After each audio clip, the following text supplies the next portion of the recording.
गोविन्द माधव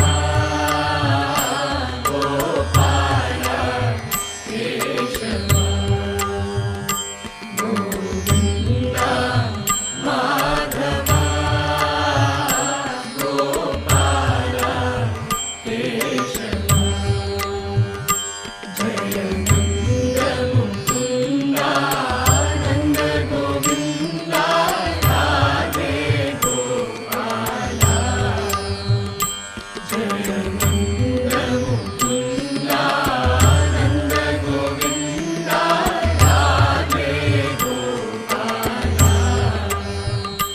गोविन्द माधव गोपाल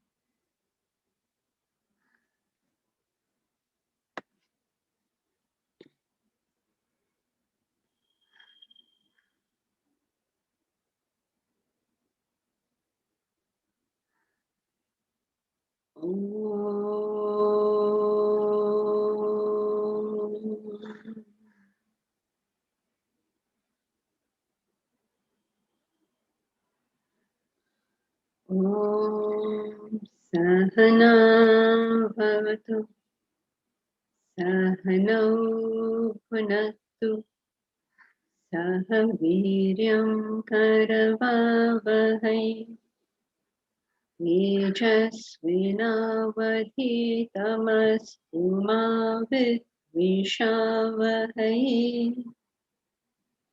ॐ शान्ति शान्ति शान्ति.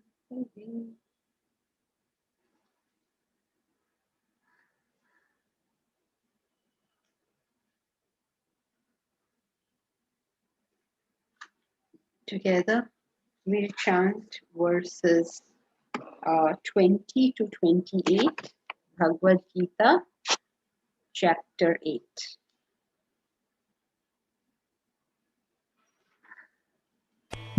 परस्तस्मात्तु भावोऽन्यः अव्यक्तो व्यक्तात् सनातनः यस्य सर्वेषु भूतेषु नश्यत्सु न विनश्यति अव्यक्तोऽक्षर इत्युक्तः तमाहुः परमां गतिम् यं प्राप्य न निवर्तन्ते तद्धाम परमं मम पुरुषः स परः पार्थ भक्त्या लभ्यस्त्वनन्यया यस्यान्तस्थानि भूतानि येन सर्वमिदं ततम् यत्र काले त्वनावृत्तिम् आवृत्तिं चैव योगिनः प्रयाता यान्ति तं कालम् वक्ष्यामि भरतर्षभ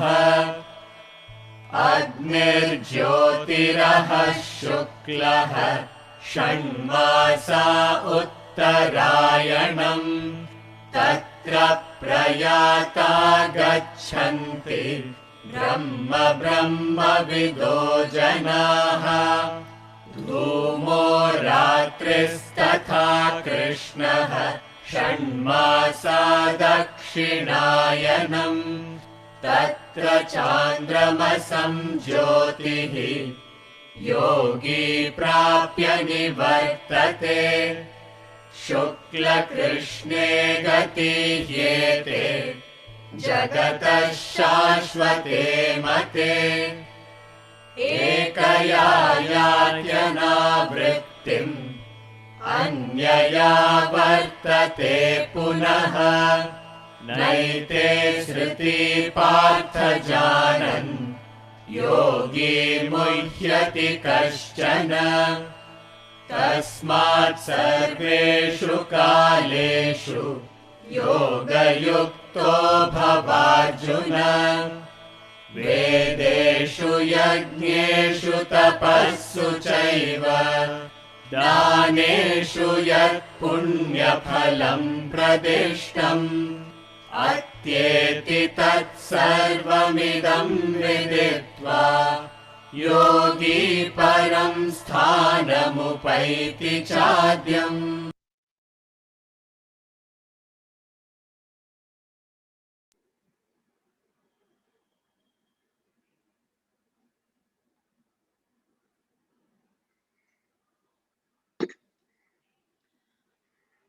Soumya, Aditi, I think this is your question, isn't it, Aditi? Does feeling good after doing the right action pollute the path of Kaivalya Mukti? So Aditi's question is, does feeling good after doing the right action pollute the path of Kaivalya Mukti? No, it doesn't. You cannot what should I say? You cannot but receive the fruit of your action. It's a given. If you do a good action, if you do the right action, you are bound to feel good. You have no option there because that feeling has come as an effect. So, in terms of effects, you have got no options as in any case. You have your job is to do right action. That's it. Now, effect of that will come. You have no option there. So, answer to the question is no, it does not pollute it.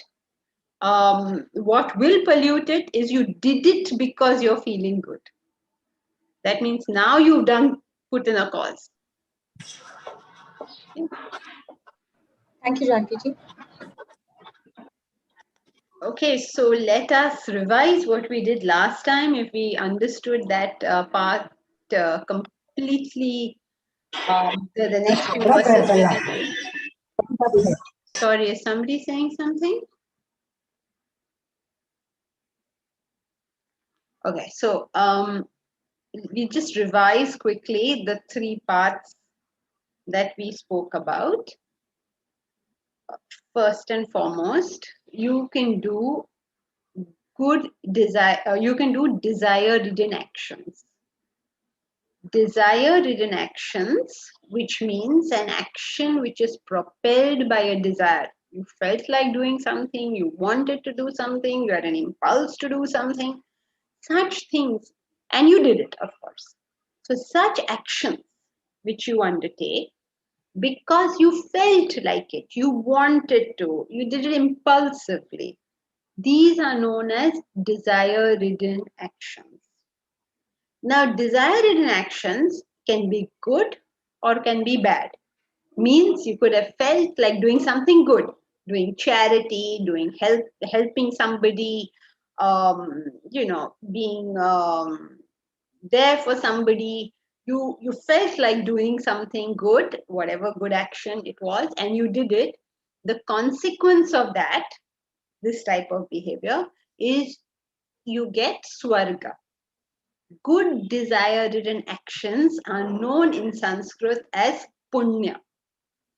Good desire-ridden actions in Sanskrit are known as punya. When you do punya, you get swarga. Swarga means you just feel very, very nice because you did something good. The effect of it is you enjoy a certain period where you just feel very good, which you will see anyway, right? You see, even if you come to the class, it's a good desire in action, you will feel good. Because it's a good desire in action that you want to study the scriptures. It's a good desire, right? Now, the same desired in behavior can be in bad things as well. You can feel like doing a bad thing and do it.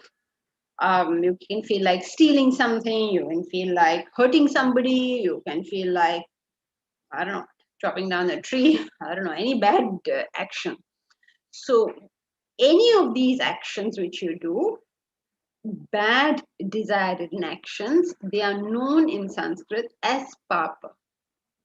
The consequence of papa is naraka. Naraka means you go through a mental state of agitation. You feel horrible, you feel terrible. You just, like any time you've done something that is not a nice thing, you felt horrible about it, isn't it? Even if you were just rude to somebody, or you lost your temper, or I don't know, anything. Lying, hitting, screaming, shouting, stealing, murdering, all negative actions. Meaning selfish, self-centered actions. That's what it means, right? So the first way we can all live our lives is living it through desire-ridden behavior. When we have desire-ridden behavior, we get Swarga and Naraka. Because desire-ridden behavior can mean Punya, that means good desire-ridden, or Papa, which is bad desire-ridden action. They lead to Swarga and Naraka. Path number 1. This path is known as the path of the moon. We're about to study all this stuff, okay? This path is known as the path of the moon. This is path number 1. That's path number 2, where you undertake right action. You do your sadhana, you do your karma bhakti jnana, you do your meditation, you do your entire sadhana. However, in the path of doing your sadhana, in the path of doing.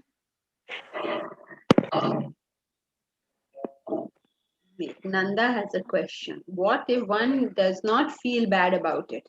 Nanda, if one does not feel bad about it, it is not papa as far as you're concerned. If you do something and you don't feel agitated with it, either now or later, it is not papa as far as that person is concerned. Papa is only when you feel that this was a wrong action. Otherwise, there's no papa involved. Thank you.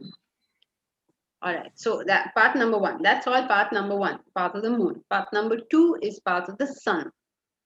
Moon represents ignorance, sun represents knowledge. Light represents knowledge. So path of the sun, you do your sadhana, you understand that the purpose of life is mukti, is moksha. You understand this. And you live your life accordingly. You function on your intellect. You do the right things. You do things to take you to self-realization. But unfortunately, you also do some good desire-ridden actions. You also do some punya. The consequence of this kind of behavior is that because you've done punya, you have to go to Swarga. You have to go to heaven. You have no option. And you have to spend a long time in heaven, because the heaven which you will reach now is different from the earlier heaven. The earlier heaven was Indra's heaven. Indra's heaven is like you just have some dancing menaka and all, and you feel very nice and you come back to earth. But the other heaven which you go to when you live the life of the sun, then you go to what they call Brahma's heaven. Now Brahma's heaven is just, it's out of the world, literally out of the world. So what it means is that you experience mental states which are so extremely pleasurable, and you have no option but to be in those states for a long, long time. It'll be a wonderful thing. That way, like if you're going to Gita class, then Gita will be explained to you by Lord Brahma himself. The most fabulous explanation you'll get. And the advantage of getting this heaven is once you get it and you spend your long, long period over there, then you have no option after that but to get moksha. So from Brahma's heaven, anybody who lands up there has to then reach heaven. But remember, Brahma's day is very long. Remember that? We already studied it. Brahma's day is very long. And you may spend many years in his heaven. So that in terms of earth years, it's a very, very long period of time. But then the advantage is you go to moksha from there. You can't come back to earth. Like how you came back from Indra's heaven, you have to come back to earth. But from Brahma's heaven, you go straight to moksha. Okay? Because you go in stages, this path is known as stage mukti, stage liberation, liberation in stages. In Sanskrit, it's known as Krama Mukti, means it's in stages. You go from here to Brahma's heaven, you go to moksha. Okay? This is the path of the sun that he speaks of here. There is a third path which we speak of in the Upanishads, which is Kaivalya Mukti. Kaivalya Mukti means no punya at all. You were set on your path to Mukti and you just went straight there. Kaivalya comes from the word Kevala. Kevala means only that. You know, we studied in the Gita in chapter 18, Avyabhicharani. Avyabhicharani, unswerving. You had only one thought. You went straight there. You only did your sadhana. You didn't do anything else. No punya. You didn't pollute anything with punya. And you go straight there. Jyoti. Is it possible to go back to earth after going to Brahma's heaven? No. Brahma's heaven is a choiceless place. If you reach Brahma's heaven, you have a one-way ticket to moksha. You cannot come back here. Right? Now, for those who have not studied this before, can you answer me this one question? If you get to Brahma's heaven, you will definitely get moksha. So then why are they saying don't use Krama Mukti? You live there and you will be the most gloriously happy. And after living there, being so happy for so long, you will then go to moksha. Then why are they looking down on that path? Why don't they say this is a good path?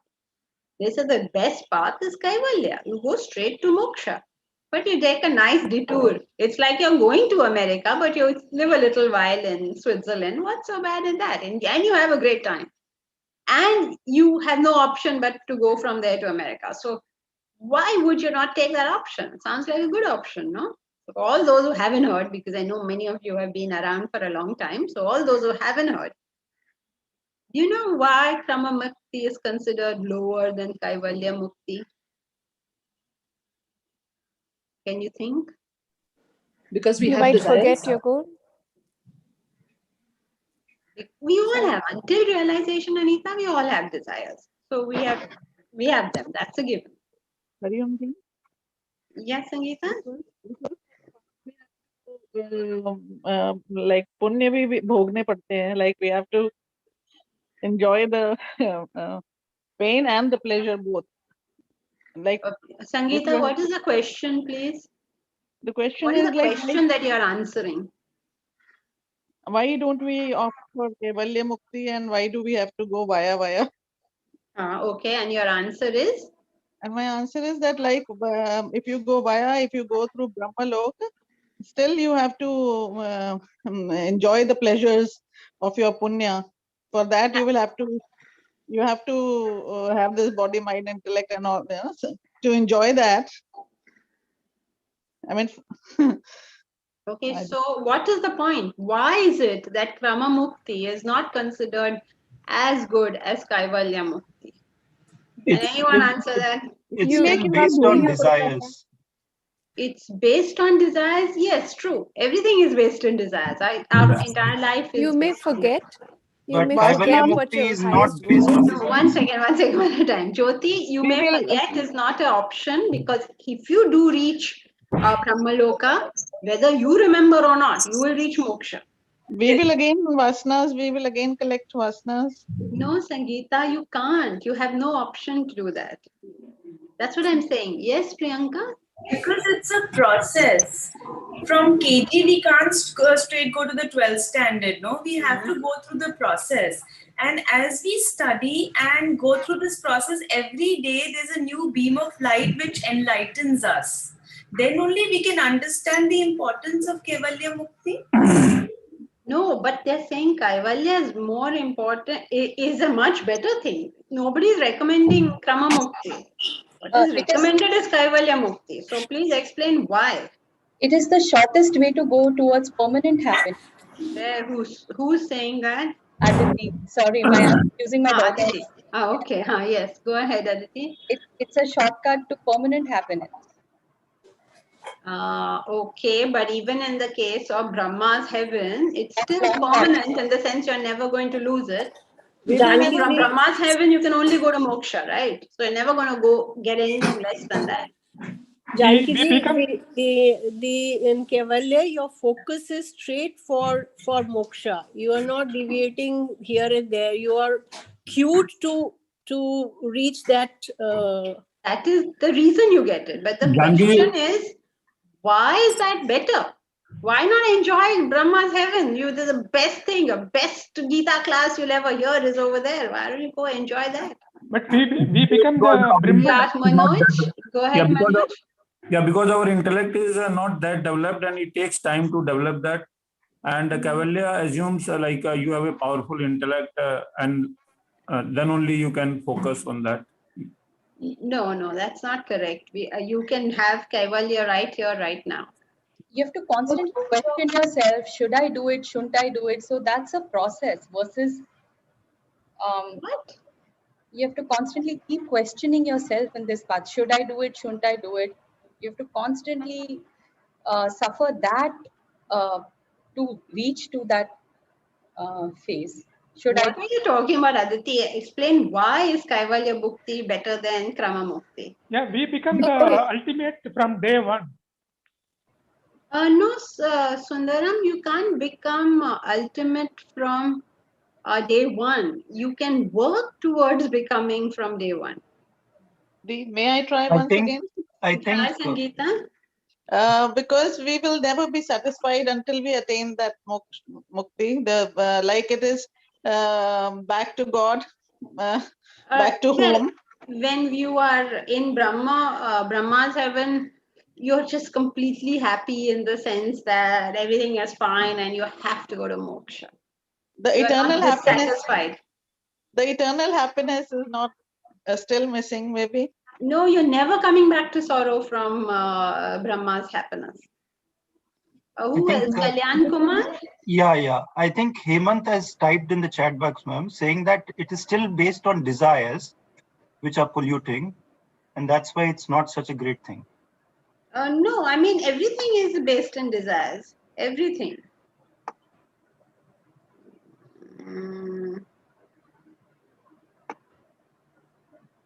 Janki ji, is it got to do with you're stuck in it for a really long time? Okay, so what's bad with that? You're going to have a really good time there, right? Yeah, but so maybe you might lose this body, mind, and intellect being stuck in it, and you may not want to move further because you're enjoying the pleasure so much. You have no such option in Brahma's heaven. Oh, okay. You will live there for your allocated time, and then after that you will go to moksha. But that allocated time could be the end of your this body, mind, and intellect. So you'll have to go back again to go through the entire. No. There's no such thing. From Brahma's heaven, there's only a one-way ticket to moksha. I think. Sorry. Yeah, Janki ji, Ashya. maybe it's. Yeah, one second, Suman. Ashya is saying something. It is still lower than moksha, so why would we prefer anything less than the highest? Very good. Brahma's heaven sounds to us like a wonderful place now. But you're only delaying your journey to the best happiness. It's like you're going to get the best, and instead of taking the best, take the second best. And second best is so far behind.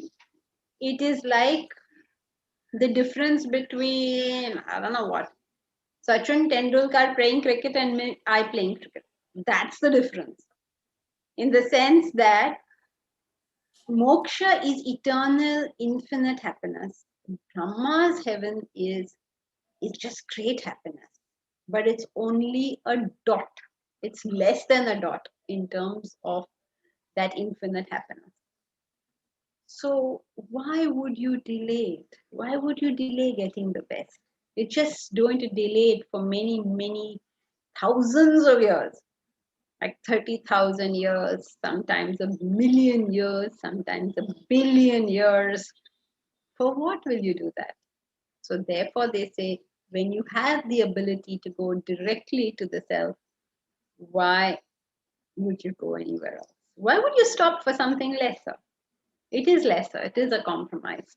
And a compromise which is very, very nothing. For us, Brahma's heaven is a fabulous place because our happiness is so little. But from the point of view of moksha, it's absolutely nothing. Therefore, they say, go straight towards that happiness. Go straight towards Kaivalya. What is Deepak? What is Deepak saying? Sadhana was explained as using our intellect, which ensures we don't follow the path of the moon. So what path does an aggressively bad person follow?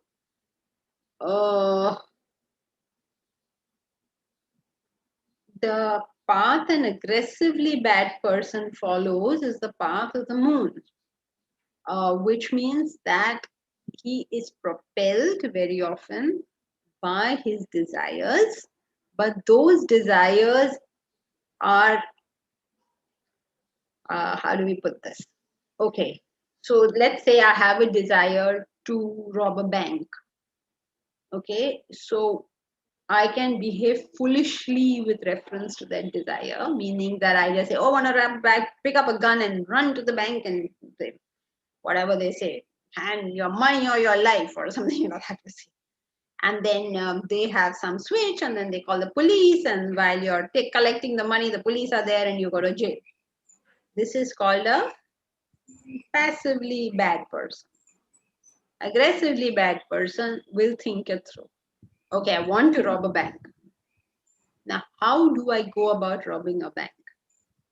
This is the difference between an aggressively good person and an aggressively bad person. I don't even know whether we should be doing this now, Deepak, because explain to everybody what is aggressive and passive, good and bad.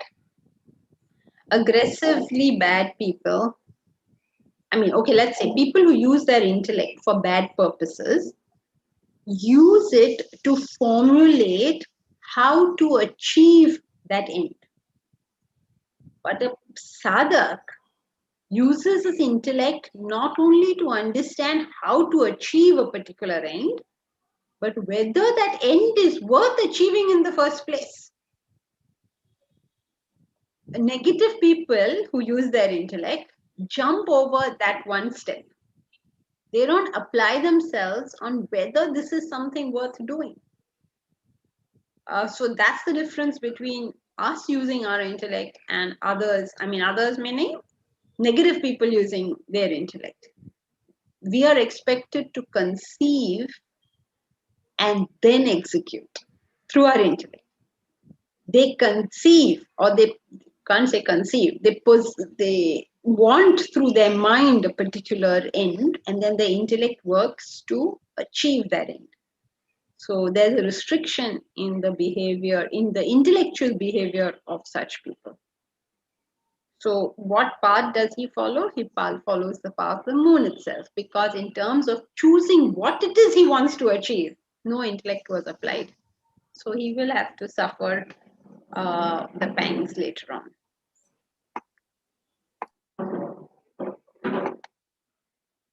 Jyoti, that's why they say, oh, Dr. Malti Bodhari, can you elaborate how to do sadhana?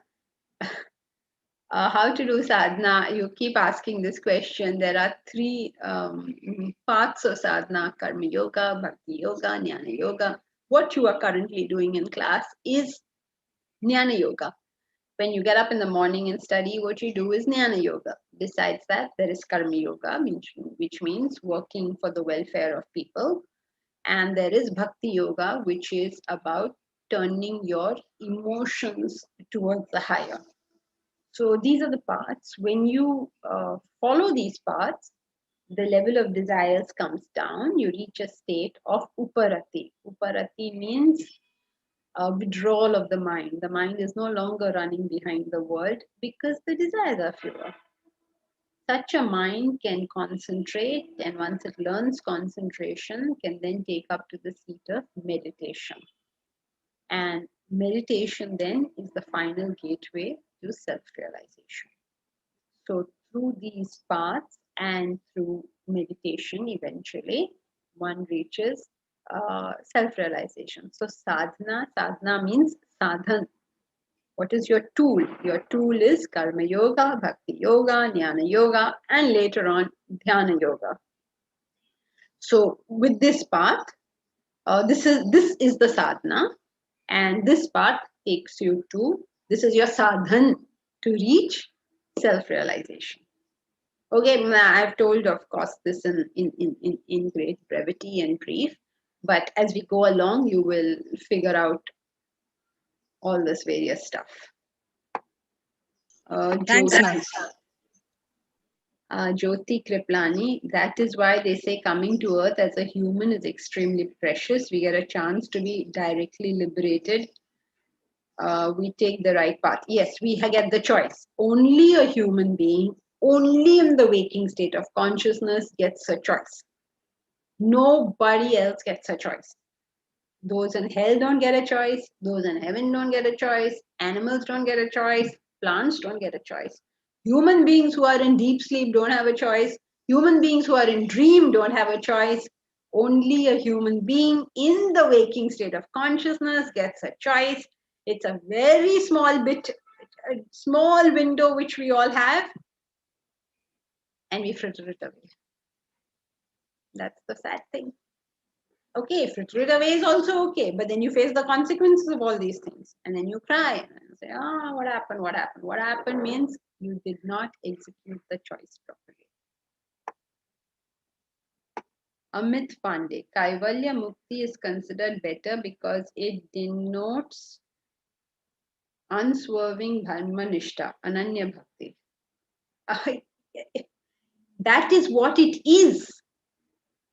Ananya Bhakti is the path to Kaivalya Mukti. But why it is considered better is because you can reach the highest pleasure without wasting your time in lower pleasures. You're wasting your time. You're getting something fantastic and you're wasting your time in something that's not that fantastic.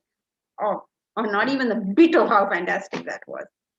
So this is called, what was the name again? Amit, this is called, we're going to be studying about it, and because it is here right now, the whole class can also see. This is called begging the question. Begging the question means repeating the question in different words. You're not answering the question. This is one of the terrible things that happen to us as thinkers, is we don't know that the question is not being answered. It's a terrible thing. If the question is merely being repeated in different words and it's given as an answer. So I hope that you will become the kind of philosophers who actually answer questions and not the kind of philosophers who just use a lot of verbiage, lots and lots of words, meaning absolutely the same thing as the question.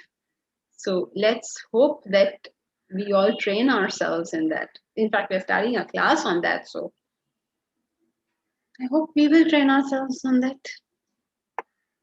Manoj, couldn't get clearly why Kaivalya Mukti is the better path. Is it because we have that ability to directly go there, then why delay?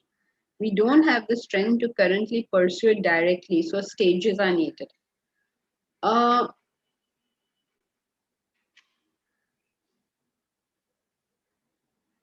Wait, Manoj, you got why it is the better path, right? You got that it is the better path because you're getting a better happiness at the end of it. That's why it's a better path. Right. Now, there is no need for us to go in stages in terms of getting to Brahma's heaven. We obviously have to go in every path in steps, but when you go to Brahma's heaven, you're not going in steps, you're going as a diversion. You're going off the main road. So your main road will be in stages, obviously. But this word stages has now been used in a different sense in your question, which we are now again going to learn in the new class on thinking, which is in any discussion. Remember, you already did that, okay? Most of you who've been with this for some time have already studied it. Can you tell me what happened in this question in terms of thinking? What is the definition? Very good. The meaning of the word has changed. Okay, so in this case, the word stage is used in the sense of steps to the path. But in that case, the word stage has been used in the sense of a diversion in the path. Okay? Thank you, madam. Yeah, Janki ji, Yes, Arun. it's still not very clear though as to what does one do differently when following Cavalier Mukti path as against Krama Mukti path. While both are acting on good desires. Mm-hmm. In Cavalier Mukti, you had mentioned that the person filters desires with intellect. Mm-hmm. Does it mean that the person does not filter desires with intellect in Krama Mukti path? That's correct. There are some desires that pass through his filter. If all pass through his filters, he'll go to Indra's heaven. But few desires, some desires. I'll tell you the story from the Puranas about the story about Bharat. Bharat was a king and he left his whole kingdom, and the story goes, he was on the path of mukti, on the path of moksha. He did his sadhana, he left everything, he went to the jungles, he renounced his whole kingdom, the Bharat Varsha kingdom, he renounced, and he went off in the pursuit of moksha. And he was on the verge of realization, absolute verge. At that point, he saw this incident, that this incident happened, that a pregnant deer was trying to cross the flooded river. And at that time, a tiger saw this pregnant deer and jumped on her.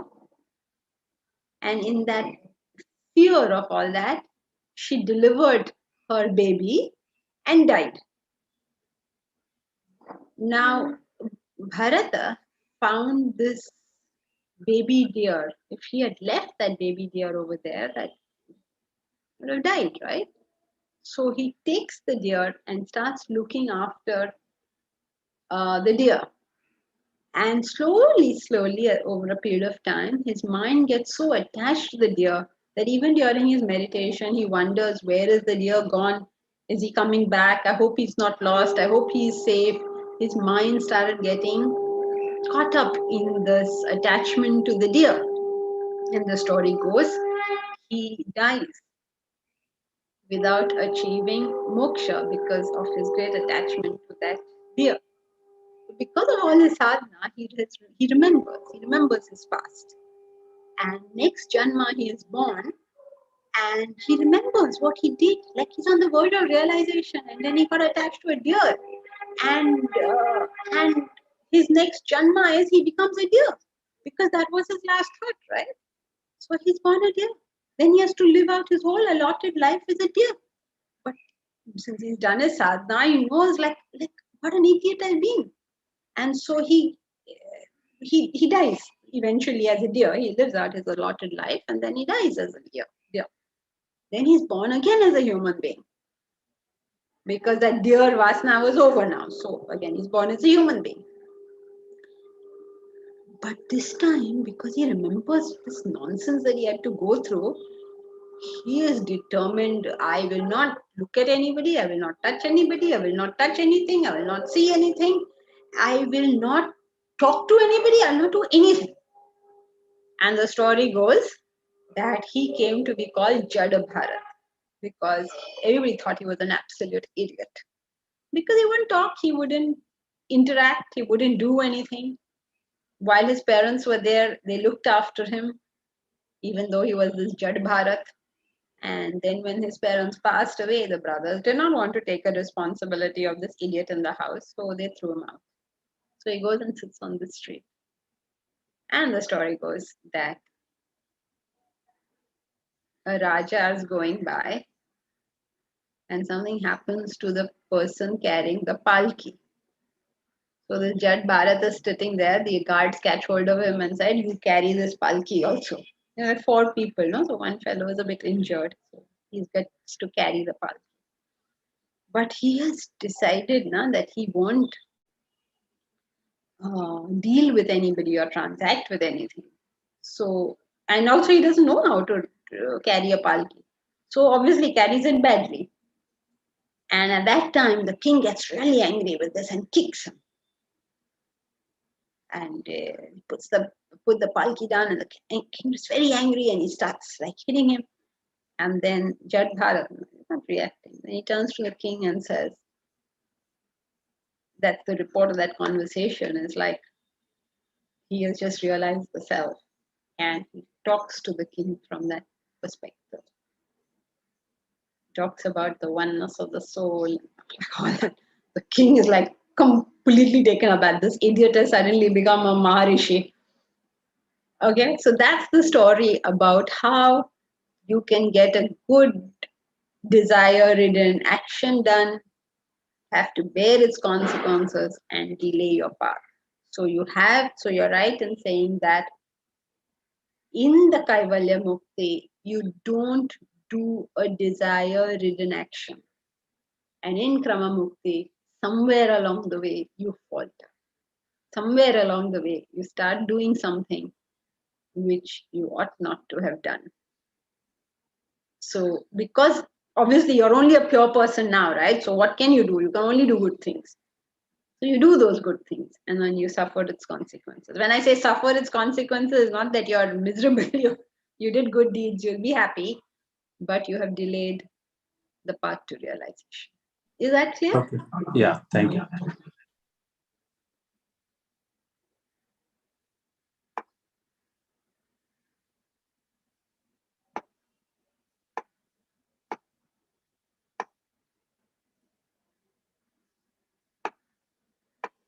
Jyoti, can we take the example you have given about eating a mango? When you eat one, you enjoy it. When you've eaten 20, you start disliking.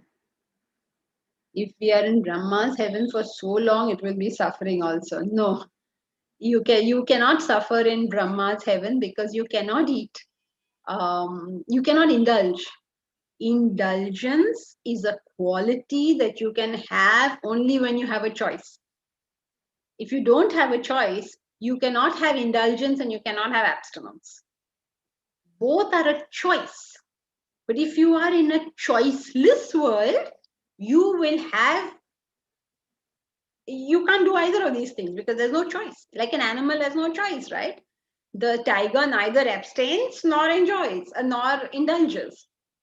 That's called choiceless. So no, you can't say that there will be any form of suffering in Brahma's heaven. You can't lose the joy because you cannot indulge. Satsang host is who? Omkar today, okay? If going to Brahmalok is a guarantee to moksha, what is it that one gets one to Brahmalok versus going? I think just now we did that, Omkar, that's done, right? Or you have something else? That was Arun's question. Is there some other question or I just happened to put it at the same time? Omkar, you're okay?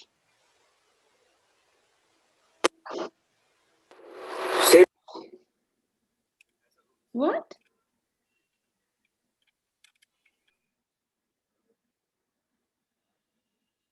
I can't hear you, Omkar. If you're saying something, put it on the chat. If progress to the self, Bharat, if progress to the self can only happen in the waking state, how is the person following the Krama Mukti path progressing after reaching Brahmaloka? Okay, good question. What happens in Brahmaloka is it is like an animal kind of state. Animal kind of doesn't mean you have an animal body. It's the same kind of principle as works in an animal's life. What happens in an animal's life? They take a particular incarnation because they have those type of desires. Now they don't have a choice. So all they can do in that incarnation is exhaust those desires. They don't have a choice of creation of desire. Right? So Brahmaloka like that is a choiceless state. You can't create any desire over there. So there's no question of effort there. Like an animal doesn't ever put in effort, right? Only a human being can put in effort. So there's no effort, there's no indulgence.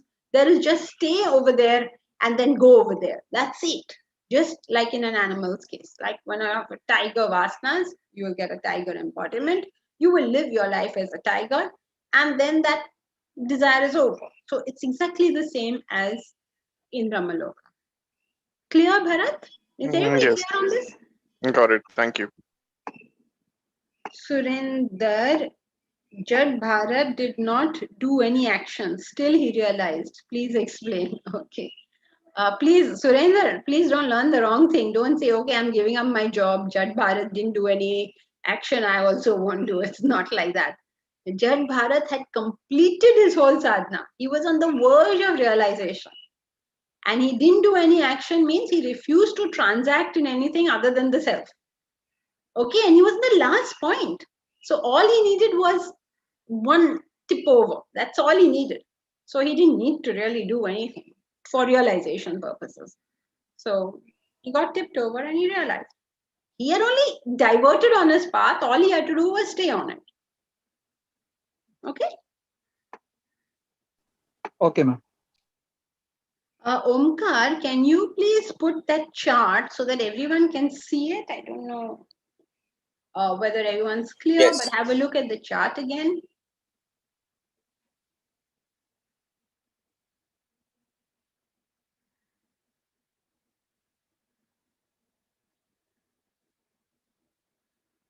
Okay, so take a picture or whatever of the chart.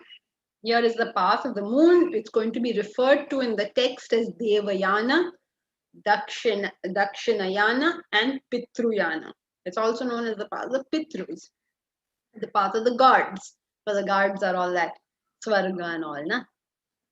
And so that is your path of the moon. The path which takes you to hell, he's not referring to over here because obviously it's not in context. I'm telling you that as part of the whole picture. Then the second path he speaks of in the text now is Uttarayana, which is the northern part of the sun. Dakshinayana is the southern part of the sun, and Uttarayana is the northern part of the sun. So it is the path of light. It takes you to Brahma's heaven, and from there it takes you to moksha.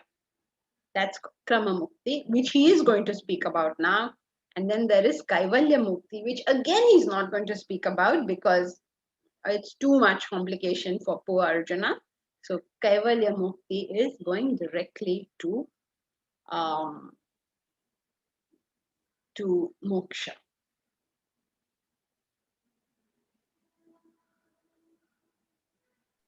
Ma'am, I have one question. Can I ask? 1 second. Is that Ganesh? Just Yes, 1 ma'am. second. I'll see another question here. In the story of King Bharat, he was doing sadhana plus a desired in action at the end. Why was he then not directed to Brahmalok? Instead, he took another birth. That is his Brahmalok, right? He got an incarnation, a choiceless incarnation, where he enjoyed the life of whatever it is that he had chosen. He had chosen a deer, so he enjoyed that.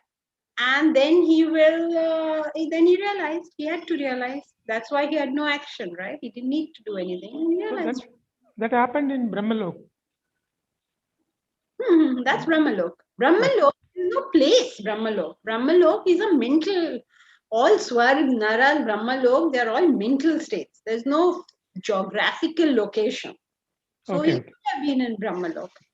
Okay, thanks. Yeah, Ganesh. Hari Om Janki ji. So we speak about 3 states, right? And the start of the chapter, we say that wherever we focus, we will get. The focus is where we get. So do we have to go through the stages? Or if we say that I will only focus on the self, we can surpass the stages and reach the self, or do we have to go through the entire journey? Hey, Ganesh, that's the whole point. Don't go do the others. Do only this. That's the point of it. Okay. So that is what this is saying. Just focus on the self, not anything else. That's right. Okay. And so whatever we do, it should be self. I do it to realize the self. Every activity, every action. Yes, but that will not be possible for us. So we should make our own path towards it. So I know at the back of my mind that finally I have to reach to the self, but at the moment I cannot even conceive that. So I break it down into pieces and I say, okay, first I do this, then I'll do this, then I'll do this, then I'll do this in my personal journey there. But through the whole journey, I use the intellect, not the mind. Okay, Hari Om, thank you. All right, so if it's all clear, we'll just quickly run through these verses because hopefully by now the whole concept is clear. It would have been, it was difficult this way. It would have been more difficult had we done it through the verses because the verses will be incomprehensible. Okay, so shall we do verse 24?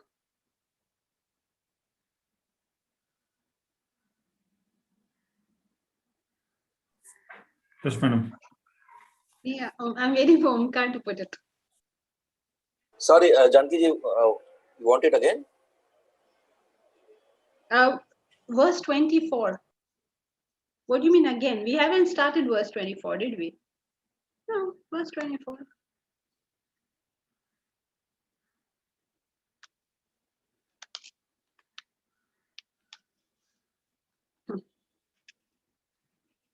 अग्निर्ज्योतिरः शुक्लः षण्मासा उत्तरायण तत्र प्रयाता गच्छन्ति ब्रह्मविदो जनाः अग्निर्ज्योतिरः शुक्लः षण्मासा उत्तरायणम् तत्र प्रयाता गच्छन्ति ब्रह्मविदो जनाः Agni, Jyoti, Aha is day, Shukla, Shat Masa, the six, the bright, Shukla is the bright, Shan Masa, 6 months, Uttarayanam, the Uttarayanam is the northern passage of the sun, when the sun appears to be going north. Tatra Prayata. Tatra, there, Prayata means departing, usually understood as dying, but dying only means end of action. Gachati, Brahma, you go to Brahman. Brahmavida, the Brahmavida means Vidaha, other people who know Brahman. These people, they tell us that if you leave by agreeing Uttarayanam, if you live in these times, you die in the day, in the light, in the fire, in the bright fortnight, in the 6 months of Uttarayanam, you go to Brahman. Now this, you, if you understand what we have just said, then it will become clear. Otherwise, it is all chaos, right? Like, what on earth did he just say? So what he's saying is, when you follow the path of light, you go to Brahman. All he's saying. This is, and the moral of the story is, do not get involved in anything else. Why is this light expressive of the right path? Is because wherever there is knowledge, you'll do things properly, and whatever we do in ignorance is supposed to be darkness. So light represents the intensity of awareness of something. The more it is bathed in light, the more you sort of figure out what it's about. Otherwise, it's in just shades of gray. So while you're on the path to your growth as a human being, you have to know some important things that will interrupt the path, which is that, eventually when you're on the path, you're never attracted by anything negative. It's not attractive to you anymore. But the good things start becoming more and more attractive. And these good things give you so much pleasure that it's so easy to divert. So easy. So many students, they got interested in doing good work. Nothing negative, all very good things, but diverted from the main path. Why don't we get it? Why is it so difficult for us to understand that I've reached this level and I have so much happiness and I'm doing so much good? if I were to reach a higher level, I will get that much more happiness and I will do that much more good. But no, I sort of encash. I stay stuck thinking, oh, now I'm doing very good. No, you have a potential for much more and for much better. And that is what we should not lose in our journey. Because at some point, all the agitations will be gone. Nothing is agitating you, genuinely. Everything is the way you want. And that is the dangerous path. That's why there's a story in the Shastras. It says, Krishna said to Kunti, I'll give you a boon. So she said, give me sorrow. I mean, the moral of the story doesn't mean you have to ask for sorrow. What it means is that when the times get good, that's the dangerous time where we go mad. If we lose track of what we are supposed to do. So be warned. That's what this is all about. So if you are doing everything you should be doing, you will definitely come to a very happy mental state. Choiceless. You have no option to be happy, as it were. In that state, don't lose track that there is a long journey ahead of us. So that's what he's saying over here. He's talking about how when you do this with light, you will go to Brahman.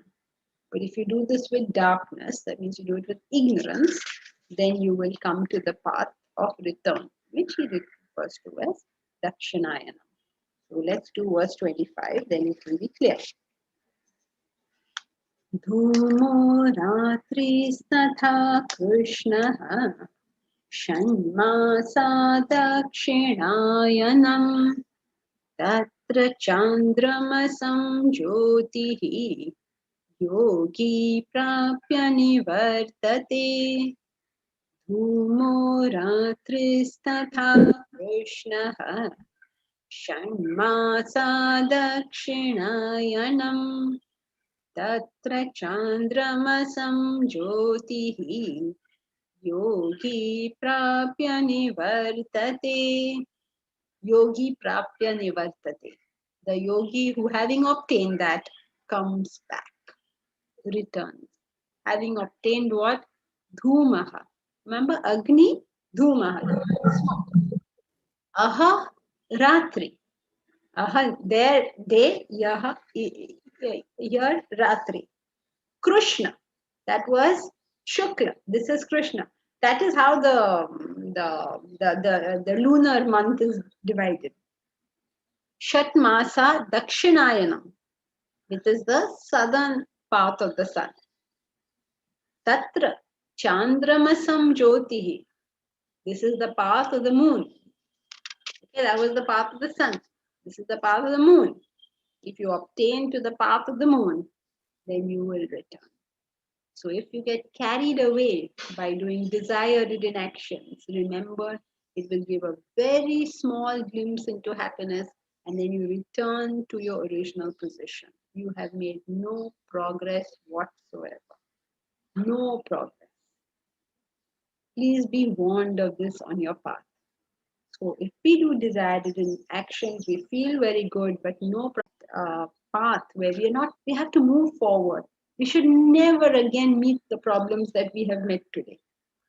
It's good to have problems, nothing bad in having problems, but there's something negative in having a repetition of problems. If my problems are going to repeat themselves, that means I'm not learning anything. There's so many problems in this world. Why should I have the same one? I'll have variety, no, each time, different one. Why same problem I must have? But if I take the path of the moon, then I come back to the same. I come back to the same. I come back to the same. If I take the path of the sun, I move forward. I move to brighter and happier worlds. So that's the difference between the path and the path of the sun and the moon. Now he's just concluding in verse 26. Shukla Krushne Gati Yete Jagata Shashwate Mate Ekaya Yatana Vrittim Anyaya vartate punaha Shukla Krishne gati hete Jagata shashvate mate Ekaya yatyana vrittim Anyaya vartate punaha Shukla gati, Shukla Krishna gati. These two paths, the Shukla and the Krishna, the dark path of ignorance and the bright path of knowledge. Jagata shashvate mate. They are believed to be eternal. Why are they eternal? Because this choice is always there in front of us human beings. It's just always there. So it's a constant going on path. Ekaya. So what is the difference? By one, Ekaya. Punara Vrittim. You come back. Anyaya. By the other, you don't. Means you don't come back to the same state. You have moved forward in life. Kalyana Kumar. What could be distractions in such a state? Are these the desired actions which we may resort to? Yes. We resort to desired actions and they give us a good feeling for a temporary period of time and that's the end of the deal. So doing these kind of things is only a diversion on the path. The path itself is one that generates happiness. We don't need to do other things. The path will generate more and more ripples of pleasure if you do it right. It has to. Life will become exceedingly comfortable, exceedingly pleasurable, exceedingly, I don't know what to say, satisfying. But just stick to the path, stick to right action, not divert into some desire-ridden things. Oh, this is also nice, ye bhi karte hai, that is also nice, ye bhi karte hai. Won't help us. Clear in your goal and clear in your path. That's the right way to go about life. Okay, so that's it for today. We'll continue next time. Hari Om. Hari Om Janki ji, thank you. Thank you, Janki ji. Hari Om Janki ji. Thank Thank you, you. Janki ji. Hari Thank Om. you. Hari Om Janki ji, thank you. Hari Om Janki ji. Thank you. Hari Om Anita. Hari Om Janki ji, thank you. Hari Om. Thank Hari you, Janki Janki ji. ji. Om Janki ji, thank you. Om. Thank you, Janki ji.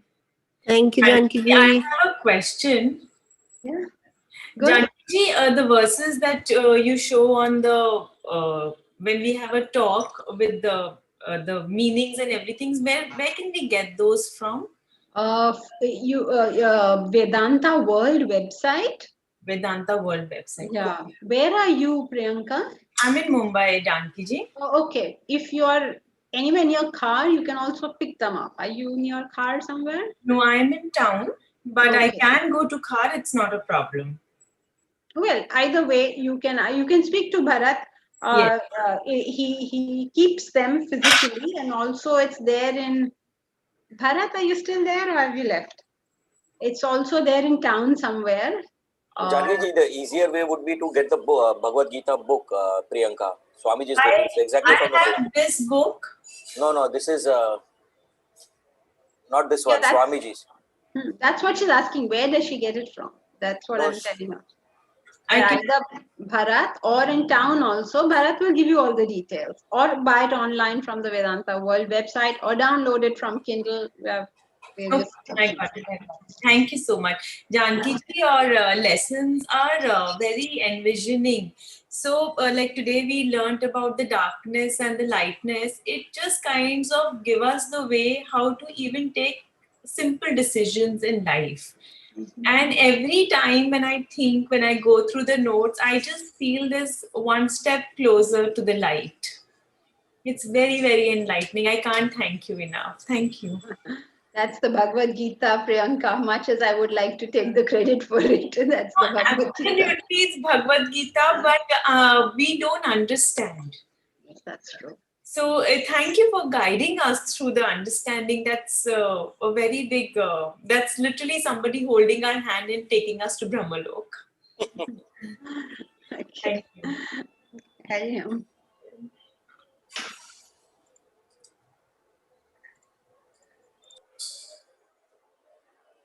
Priyanka?